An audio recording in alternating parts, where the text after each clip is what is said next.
ሰላም አለይኩም ወራህመቱላሂ ወበረካቱ። ውድ የሰለሞን አብዶ ቻናል ተከታታዮች እንዴት ቆያችሁልኝ? በዛሬው ዕለት እንግዲህ ልጆችዬ በዚህ አጭር መጣጥፍ ኢትዮጵያ በታሪኳ ደግማ አይታው ስለማታውቅ አንድ ንጉስ እናያለን።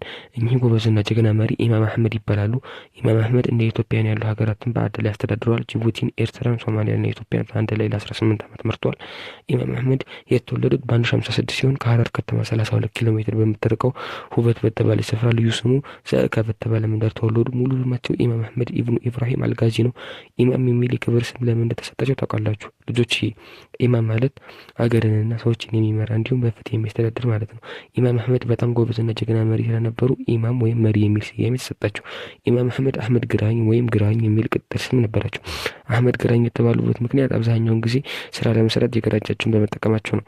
ኢማም አህመድ የተወለዱት ከሀብታም ቤተሰብ ነበር። አባታቸው ብዙ ባሪያዎችን ነጻ ያወጡ ነበር። ኢማም አህመድንም ያሳደጋቸው አድል የተባለ የኢማም አህመድ አባት ነጻ ያወጡት ባሪያ ነበር። ኢማም አህመድ በአድል እንክብካቤ ጥበቃና ቁጥጥር ስር አደጉ። ኢማም አህመድ ልጅ እያሉ በተደጋጋሚ ጥቃት ይደርስባት የነበረችውን በጥቃቱ ምክንያት ደካማ እየሆነች የመጣችውን አዳል የምትባል ከተማ እያዩ ነበር ያደጉት። የዛኔ መሪ የነበረውን አቡበከር ብዙ ወንጀሎችን ይፈጽም ነበር። በዚህም ምክንያት ኢማም አህመድ እድሜያቸው ከፍ እያለ ሲል ገራድ አቡን የሚባል ሌላ የጦር መሪ ጋር ተቀላቀሉ። በጦሩ ውስጥም ፈረሰኛ ሆነው አብረው ይታገላሉ ነበር። ልጆች የሀገር መሪ ሆኖ ህዝቡን የሚወድና በቅንነት የሚያገለግል አለ። በተቃራኒው ደግሞ በዳይና ጨቋኝም አለ። ኢማም አህመድ የገራድን አቡንም ጦር የተቀላቀሉ ጨቋኝ የሆነውን አቡበከርን ለመታገል ነው። ኢማም አህመድም አስተዋቂና ቁራጥ ስለነበሩ ገራድ አቡን በጣም አቀረቧቸው። የሚያሳዝነው ግን አቡበከር ገራድ አቡንን በሽፍቶች ያስገደሉ።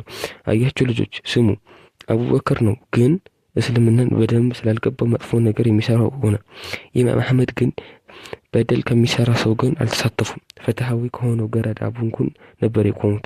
ስለዚህ ልጆች እናንተም ስታድጉ ልክ እንደ ኢማም አህመድ ከበደለኞች ሳይሆን ፍትሃዊ ከሆኑ ሰዎች ጎን ሆኑ። እሺ ጎበዞች። ገራድ አቡን ከተገደሉ በኋላ ኢማም አህመድ ወደ ትውልድ ሀገራቸው ሁበት ተመልሰው ሱልጣን አቡበከርን ለመዋጋት ጦር ማደራጀት ወይም ማዘጋጀት ጀመሩ። እዛው እያሉም የአዳል የመጨረሻ መሪ የነበሩት ኢማም መህፉዝን ልጅ ባቲ ድል ወንበራን አገቡ። ኢማም መህፉዝ የባቲ ድል ወንበራ አባት የአዳል መጨረሻ መሪ ሲሆኑ የተገደሉትን በአጼ ልብነ ድንግል ነው።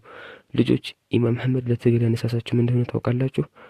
አብራችሁኝ ከሆናችሁ በዝርዝር ነግራችኋለሁ። አያችሁ ልጆች፣ በደልና ጭቆናን እያየ ያደገ ልጅ ወደ ጦርነት መግባቱ አይቀርም። ኢትዮጵያ ውስጥም ከ13ኛው ክፍለ ዘመን ጀምሮ የነበሩት ነገስታት ሙስሊሞችን በጣም እያሰቃዩና እየገደሉ በአሳዛኝ ሁኔታ እየጨቆናቸው ነበር። ልጆች ጨቋኝ ከነበሩት ነገስታት የተወሰኑትን እንድታውቋቸው ልንገራችሁ። ምክንያቱም በጣም ምርጥና ጀግና የሆኑ ኢማም አህመድ እንዳስተዋወቋችሁ ሁሉ በጣም መጥፎ ያለ አግባብ የሰውን ደም የሚያፈሱ ጨካኞችን ማወቅ አለባችሁ። መልካሞቹን እንደነርሱ ጥሩ ለመሆንና አርአያቸው ለመከተል መጥፎ የሰሩትን ደግሞ በደለኛ እንደሆኑ ማወቅ ስላለብን ተግባራቸውን ላለመድገም የሁለቱንም ታሪክ ማወቅ ያስፈልገናል። ሙስሊሞችን ሲያሰቃዩና ሲበድሉ ከነበሩት ነገስታት ውስጥ የተወሰዱትን ስማቸውን ልንገራችሁ።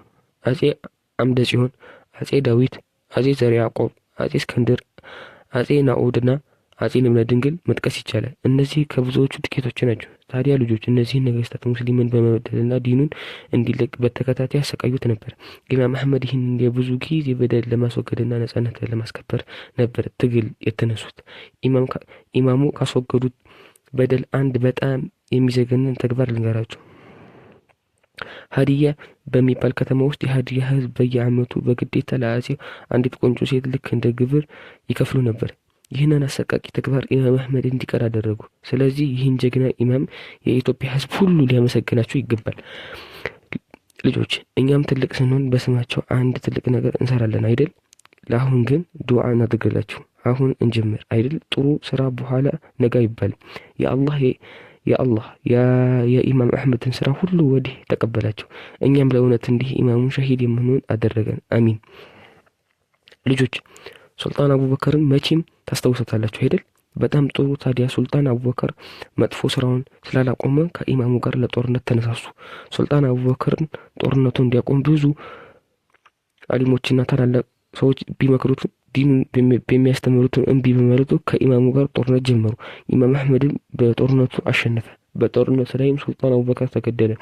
ከዚያም በአዳልና በአካባቢዋ ሰላም ሰፈነ። ሰዎች ተረጋግተው መኖር ጀመሩ። ኢማም አህመድም ክርስቲያኖችን ወስዷቸው የነበሩትን መስጂዶችና መድረሳዎች አስመለሱ። አልሐምዱሊላህ በጣም ደስ ይላል አይደል? ልጆች አንድ የነብዩ መሐመድ ሰለላሁ ዐለይሂ ወሰለም ሐዲስ ልንገራችሁ። ነብዩ መሐመድ ሰለላሁ ዐለይሂ ወሰለም ሐበሾች ካልነኳቸው እንዳትነኳቸው ብለው አስተምረዋል። አያችሁ ረሱል ሰለላሁ ዐለይሂ ወሰለም ሐበሻን እንዴት እንደሚወዷት። ይህን የተናገሩት እኮ ማንም ሀገር እንዳያጠቃት ነው። ታዲያ ልጆች ኢማሙ ይህንን ሐዲስን በደንብ ስለሚያውቁት ለኢትዮጵያ ብዙ ጥሩና ደስ የሚል ተግባራትን ሰርተዋል። እናንተም ስታድጉ ለሀገራችሁ በጣም ስራዎችን ትሰራላችሁ ኢንሻአላህ። ኢማም አህመድ ለኢትዮጵያ ከሰሩት ዋና የተወሰኑትን ልንገራችሁ። አንደኛ፣ ከእርሳቸው በፊት የነበሩት አጼዎች የተጻፈ ህግ አልነበራቸውም። እርሳቸው ግን የተጻፈ ህግ አዘጋጅተው የኢትዮጵያ ህዝብ በተጻፈ ህግ እንዲተዳደር አደረጉ። ሁለተኛ፣ ሁሉም ሰው የራሱን ሃይማኖት በነጻነት እንዲከተልና ማንም ሰው በግድ ሃይማኖትን ለመቀየር እንዳይገደድ በራሱ ህግ እንዲተዳደር አደረጉ። ሶስተኛ፣ ከሙስሊሞች ዘካ፣ ሙስሊሞች ካልሆኑት ደግሞ ግብር በማሰብሰብ የተለያዩ ጉዳዮች ያደርጉ ነበር። ለምሳሌ ድሆችን ይመግቡታል፣ ሰላም ያስከብሩታል፣ ለሀገር ልማት ያደርጉት ነበር። ሶስተኛ፣ ኢማሙ በየግዛቱ የመረጧቸው አስተዳደሮች ነበሩ። ለምሳሌ ዘርአ ሰናይ የሐማሴ ሹማቸው ነበር። አራተኛ፣ የቁርአን ትምህርት አስፋፍተዋል። አንባቢና ጸሐፊ ሰዎች እንዲበዙ አድርጓል። ብዙ ምሁራን እንዲኖር አድርጓል። አምስተኛ፣ ቤተ መንግስታቸው ውስጥ በተለያዩ ጉዳዮች ላይ እውቀትን መሰረት ያደረገ ውይይትና ክርክር ያደረገ ነበር። ልጆች እናንተም እውቀት ሳይኖራችሁ በማታውቁት ጉዳይ ላይ እንዳትከራከሩ እሺ። ስድስተኛ፣ ኢኮኖሚም ላይ የተስተካከለና ፍትህ ያለበት የገበያ ልውውጥ እንዲኖር ስርዓት የዘረጉ ምርጥ መሪ ነበሩ። በጣም የሚገርመው የኢትዮጵያ ጀግና ናቸው አይደል? አዎ የኢትዮጵያ ጀግና ናቸው። ለኢትዮጵያ ያበረከቱት መልካም ተግባር በጣም ወሳኝና የሰላም እድገት እና የእኩልነት ምንጭ የሆኑ ተግባራት ናቸው። አላህ አምሳያቸውን ያብዛልን፣ አሚን። ልጆች እንደሰማችሁት ኢማሙ ሁሉም ሰው በፍትህ እንዲኖር የሚሰሩ ጀግና ነበሩ።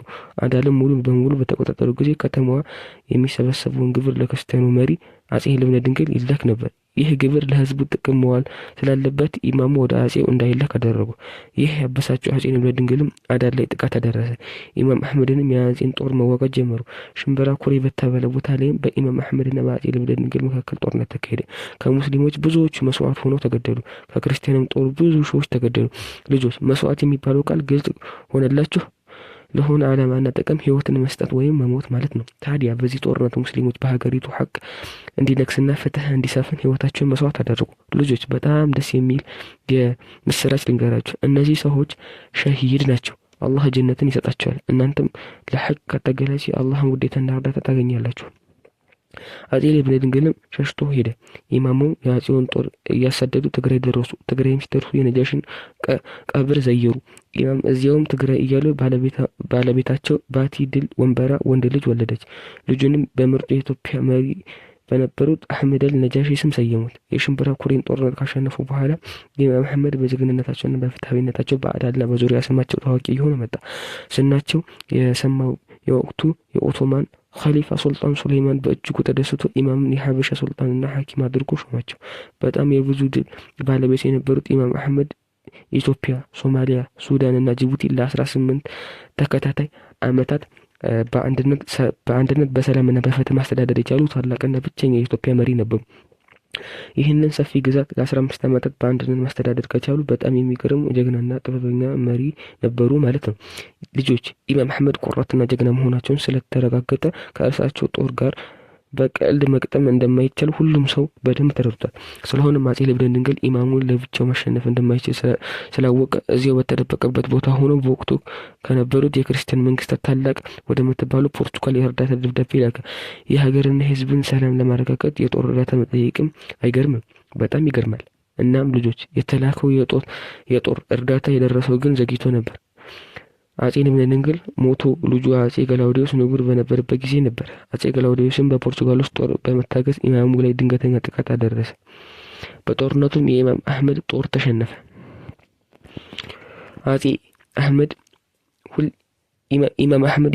ኢማም አህመድ ሁሌም ነገሮችን በጥልቀት ስለሚመለከቱ የፖርቱጋሎችን የጦር መሳሪያ ዘመናዊነት ተረዱ። ይህ ዘመናዊ የጦር መሳሪያ ደግሞ ለእርሳቸው የላቸውም። እርሳቸውም ለኦቶማን ሱልጣን የጦር እርዳታ እንዲያደርጉላቸው ጠየቁ። ኦቶማኖቹም ጥያቄያቸውን በቶሎ ተቀብለው ጦር ላኩ። በቀጣይም ጦርነት ድሉ ለሙስሊሞች ሆነ። ከክርስቲያን ጦርም ብዙ ሰው ሞተ። የፖርቱጋሉ ጦር መሪ የነበረው ክሪስቶፈር ዳጋማም ምርኮኛ ሆነ፣ ተወሰደ። በዚህ ምክንያት ከፖርቱጋል የመጣው ጦር ብትንትኑ ወጣ። አጼውም የቀሩትን ወታደሮች ይዞ ሸሸ። ኢማም አህመድ ጦርነቱ ያበቃ መስሏቸው ከኦቶማን የተላኩትን አብዛኞቹ ወታደሮች ወደ መጡበት አሰናበቱ። የተበታተኑ የፖርቱጋል ጦር ግን ከአጼ ገላውዲዮስ ጋር ተገናኝቶ ሌላ ጦርነት ተዘጋጀ። ወይና ደጋ በሚባል ቦታ ሁለቱ ሰራዊቶች ከባድ ጦርነት አደረጉ። የጥይት ተኩስ ድምፅ እዚያም ይሰማ ጀመር። ኢማም አህመድ ጦርነቶችን ውስጥ በዋናነት ይሳተፉ ስለነበር በዚህም ጦርነት ላይም በሚገርም ጀግንነት ተዋጉ። ልጆች ይህንን የሚገርም መሪና ታጋይ በመከታተል የፖርቱጋሎች ወታደሮች ኢማም አህመድን ለይተው አወቋቸው። አነጣጥረውም ተኮሱባቸው። ከጥይቶቹ አንዱ በኢማም አህመድ ደረት ውስጥ ገብታ ኢማሙን ገደለቻቸው። ታላቁ ወጣት ታጋይና ጀግናው መሪ የአላህ ሱብሓነሁ ወተዓላ ውሳኔ ደረሰና በጀግንነት ለእውነት፣ ለፍትህ፣ ለሀገር እድገትና ለሰዎች እኩልነት ይታገሉ ጦር ሜዳ ላይ በ37 ዓመታቸው ፌብሩዋሪ 22 ቀን በ1643 ሸሂድ ሆኑ።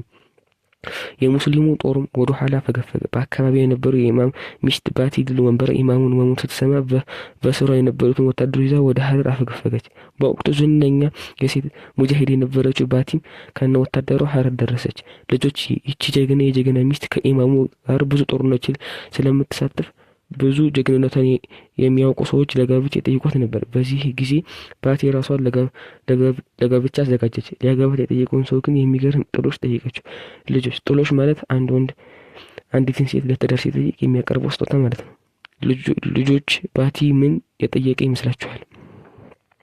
የባሏን ገዳይ የአጼ ገላውዲዮስን ጭንቅላት እንዲያመጣላት ነበር። ይህንን ያደረገው ወንድ እንደምታገባ ተናገረች። ለጋብቻ ከጠየቋት አንዱ የኢማም አህመድ የእህት ልጅ የነበሩ ኢብኑ ሙጃሂድ ጥሎሽን እንደሚያመጣ ቃል ገብቶ አገባት። ኑር ሙጃሂድም ቃሉ ለመሙላት እንዲሁም ይህንን በደለኛና አምባገነን ለመግደል ጦሩን አጠናክሮ አጼ ገላውዲዮስ ጦር ገጠመ። በጦርነቱም ላይ አጼ ገላውዲዮስ ተገደለ። ኑር ኢብኑ ሙጃሂድም የአጼ ገላውዲዮስን ጭንቅላት ይዞ በድል አድራጊነት ሀረር ገባ። ባቲ ድል ወንበራን የባሏን የኢማም አህመድ ደም ተቀበለች። ኑር ሙጃሂድም ሀረርን ያስተዳድር ጀመር። ልጆች የዚህን ኢትዮጵያዊ ጀግና ታሪክ እውቅን እኛም ለሀገራችን ኢትዮጵያን እንደ ኢማሙ የፍትህ ዘብ መሆን አለብን። የምስራቅ አፍሪካውያን ኩራትና የኢትዮጵያን የአንድነት ምሳሌ የሆኑትን ኢማም አላህ ይዘንላቸው፣ መኖሪያቸውንም ጀነት ያደርግላቸው፣ አሚን። ከዚህም በመቀጠል ይህንን ጥያቄ በመመለስ በኮሜንት ላይ በመጻፍ የ50 ብር ሽልማት ተሸላሚ ሆኑ። የመጀመሪያው ጥያቄ በመጽሐፉ ላይ ታሪካቸው የተጠቀሰው ንጉስ ማን ይባላሉ? ሁለተኛው ኢማም አህመድ ወይም ግራኝ የሚል ቅጽል ስም ያወጣላቸው ለምንድን ነው? ሶስተኛው ጥያቄ እና የመጨረሻው ጥያቄ ኢማም አህመድ የተወለዱት የት ነው? ይህንን ጥያቄ በመመለስ የ50 ብር ሽልማት ተሸላሚ ሆኑ። እስከዛው ድረስ በሌላ ርዕስ እስከምንገናኝ ድረስ አሰላሙ አለይኩም ወራህመቱላሂ ወበረካቱ።